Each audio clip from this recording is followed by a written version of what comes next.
Friends అందరికీ నమస్కారం. Welcome to our channel. మనం ఏదైనా ఒక పనిని ప్రారంభించాము.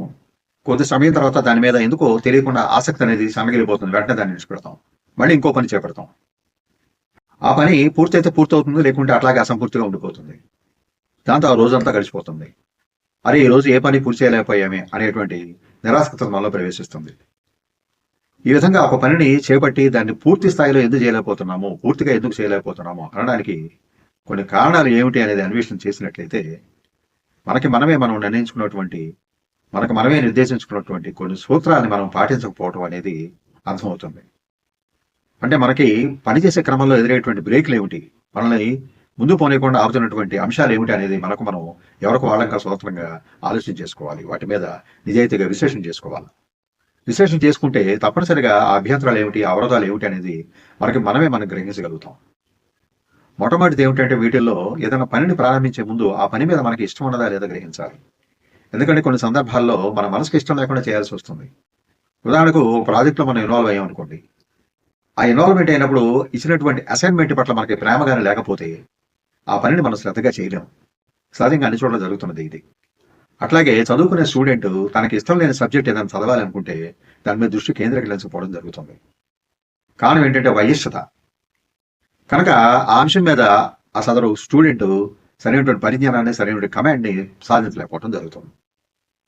ఇవన్నీ పైకి చాలా సున్నితంగా కనబడే అంశాలే, కానీ లోతుగా పరిశీలన చేస్తే వాటి కారణాలు అనేకం ఉంటాయి. అటువంటి కారణాలు కొన్ని ఏమిటి అనేది మనం పరిశీలన చేసినట్లయితే సోషాలజిస్టులు కానీ లేదంటే మనోవైజ్ఞాన శాస్త్రవేత్తలు కానీ కొన్ని అంశాలను మన ముందు ఉంచడానికి ప్రయత్నం చేశారు. అవేమిటంటే, ఒకటి కోరికలు లేదా లక్ష్యాలు. అసలు కోరికలు అంటే ఏమిటి, లక్ష్యాలు అంటే ఏమిటి? కోరికలు అందరికీ ఉంటాయి, కానీ లక్ష్యాలు కొందరికే ఉంటాయి అంటారు. అంటే ఏదైనా అంశం మనం కోరవచ్చు, చిన్నది కానీ పెద్దగా కోరిక అనేది బలంగా మనసులో ఉండవచ్చు. కానీ ఆ కోరిక అనేది లక్ష్యంగా రూపుదిద్దుకున్నప్పుడే, అది దాని మీద పూర్తిగా శ్రద్ధ కనపరిచినప్పుడే ఆ లక్ష్యం అనేది నెరవేరుతుంది. తద్వారా ఆ కోరిక అనేది సిద్ధిస్తుంది. ఈ విషయాన్ని మనం గ్రహించలేం. ఎందుకంటే ఏదో ఒక అవరోధం అనేది మనల్ని దారి మళ్లిస్తుంది, లేదా మనకి ఆ విషయం పట్ల పూర్తి అవగాహన రానివ్వకుండా ఒక అవరోధంగా నిలుస్తుంది. రెండోది భయం, ఆందోళన. ఈ పని చేస్తే మనకి ఏదైనా చెడు జరుగుతుందేమో, లేదన్నా ఆపద సంభవిస్తుందేమో, మధ్యలోనే ఆపేస్తే దానివల్ల ఏదైనా నష్టం జరుగుతుందేమో, ఇటువంటి లేనిపోని సంశయాలు, ఇవన్నీ కూడా ఒక ఆందోళన కలిగించే అంశాలుగా మనల్ని ముందుకు పోనేవు. కనుక ఏదైనా పనిని చేపట్టే ముందే దానికి కొన్ని విధాలుగా మనం దానికి సిద్ధపడాలి. అంటే ముందుగానే ఏదైనా ఆపదలు కానీ, ఏదైనా నష్టాలు కానీ, కష్టాలు కానీ వచ్చినప్పుడు ఏ విధంగా దాన్ని ఓర్చుకోవాలి అనే అంశం మీద మనకి ఎంతో కొంత అవగాహన ఉండాలి. అప్పుడే మనం ముందుకు వెళ్ళగలుగుతాం. మూడోది, మనం ఏ పనైనా చేపట్టినప్పుడు, ఏదైనా లక్ష్యం అనేది స్వీకరించినప్పుడు దాని మీద పూర్తి శ్రద్ధ కనపరచడంతో పాటు ఆ లక్ష్యం ఏమిటి అనేది మనం ముందుగానే ఊహించగలగాలి.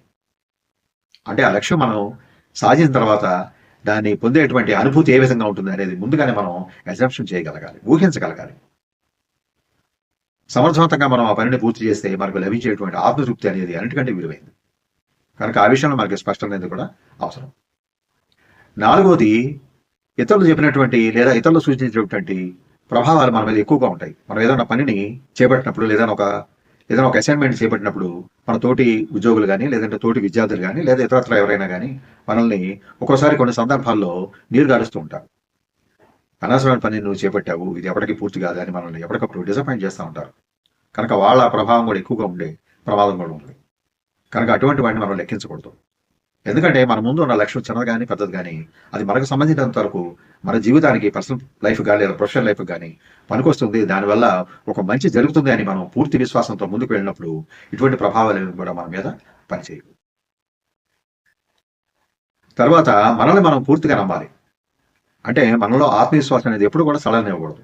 అలాగే ఆత్మ గౌరవం కూడా మనం ఎప్పుడు ఒక మెట్టు దిక్కుండా చూసుకోవాలి.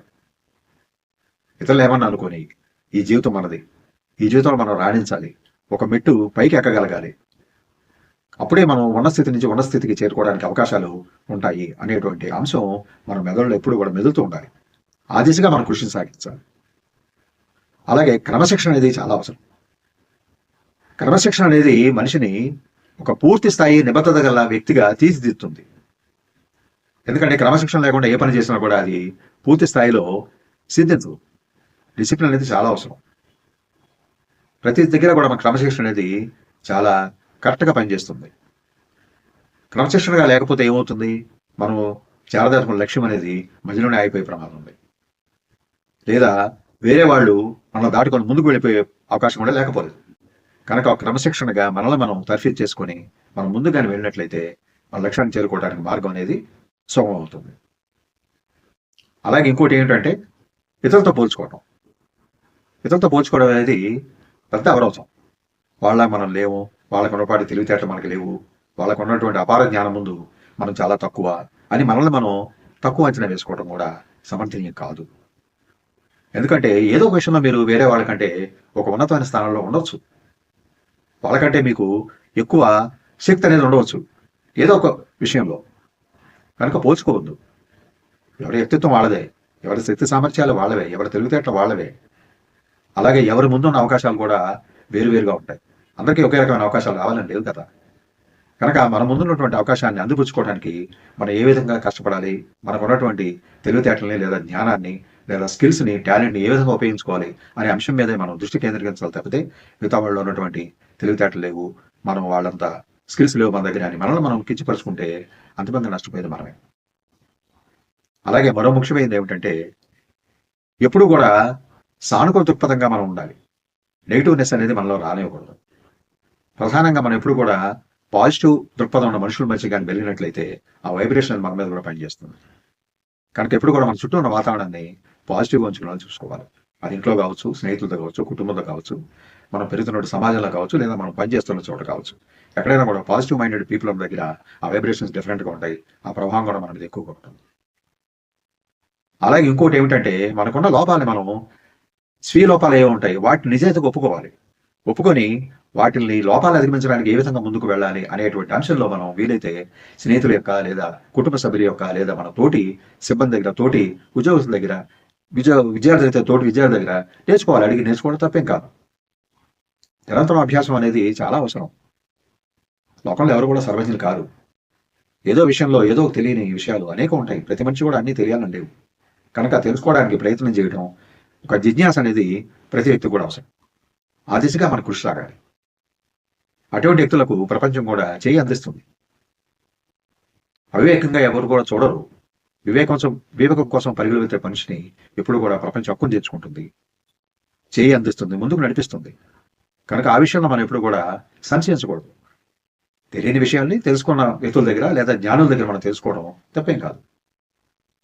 అది వాళ్ళ పట్ల మనకున్నటువంటి గౌరవానికి ఒక ఉదాహరణగా వాళ్ళు ఆనందంగా స్వీకరిస్తారు, మనల్ని అభినందిస్తారు, వాళ్ళ వంతు సహాయాన్ని మనకు అందిస్తారు.